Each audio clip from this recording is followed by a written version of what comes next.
আসসালামু আলাইকুম। হ্যালো বন্ধুরা, MH medicine and health tips থেকে সবাইকে জানাই স্বাগত। আজকে আপনাদের জানাবো শাকসবজির পুষ্টি ভালো রাখার উপায় কি।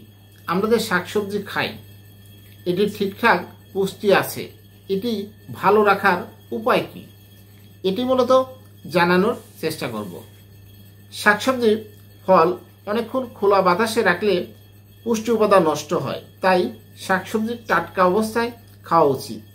শাকসবজির পুষ্টিমানের অপচয় রোধ করার কয়েকটি নিয়ম রয়েছে। রান্নার ঠিক আগে তাজা শাকসবজি বেছে নিয়ে পরিষ্কার পানিতে ভালোভাবে ধুয়ে তারপর কাটতে হবে।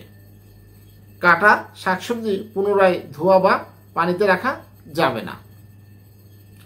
পরিষ্কার বা ধারালো দা বা বটি দিয়ে যতটা সম্ভব টুকরো বড় বড় বা সমান সাইজ করে কাটতে হবে।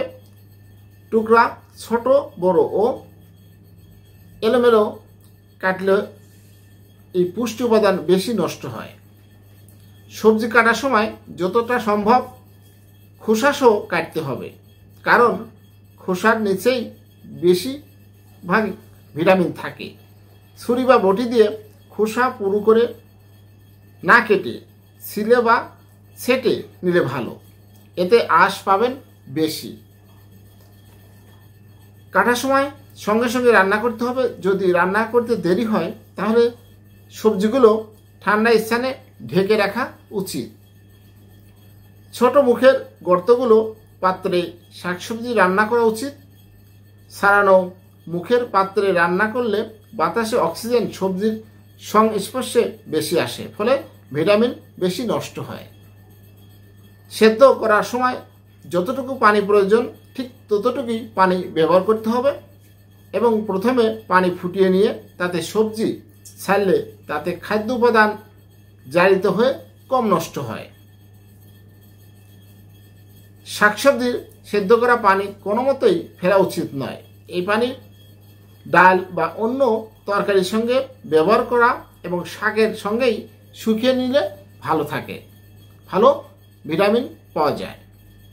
শাকসবজি বেশি তাপে অল্প সময়ে রান্না করা উচিত। এতে বেশি সেদ্ধ করা উচিত নয়, যাতে গলে যায়, এতে বেশি পুষ্টি নষ্ট হয়। শাকসবজির স্বাভাবিক রং বজায় রাখা এবং মাংস, ডাল ইত্যাদি তাড়াতাড়ি সেদ্ধ করার জন্য ক্ষার জাতীয় পদার্থ যেমন সোডা ব্যবহার করা উচিত নয়, কারণ এতে ভিটামিন সি ও ভিটামিন বি নষ্ট হয়ে যায়।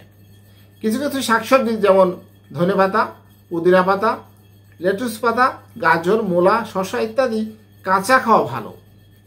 রান্নায় এগুলো পুষ্টি গুণ কমে যায়, কিন্তু একটি বিষয় মনে রাখা উচিত, কাঁচা খাওয়ার আগে অবশ্যই ভালো করে পানি দিয়ে পরিষ্কার করে খেতে হবে, কারণ এগুলোর মধ্যে অনেক সময় কীটনাশক ওষুধ থাকতে পারে।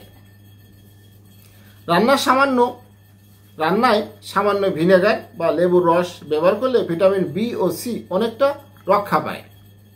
লোহা বা তামার পাত্রে রান্না করা না করে মাটির পাত্রে রান্না করা উচিত, কারণ লোহা ও তামার সংস্পর্শে ভিটামিন সি নষ্ট হয়ে যায়। হ্যালো বন্ধুরা, এতক্ষণ জানালাম যে কিভাবে আপনি শাকসবজির মান ভালো রাখবেন, শাকসবজির পুষ্টি ভালো রাখার উপায় জানালাম।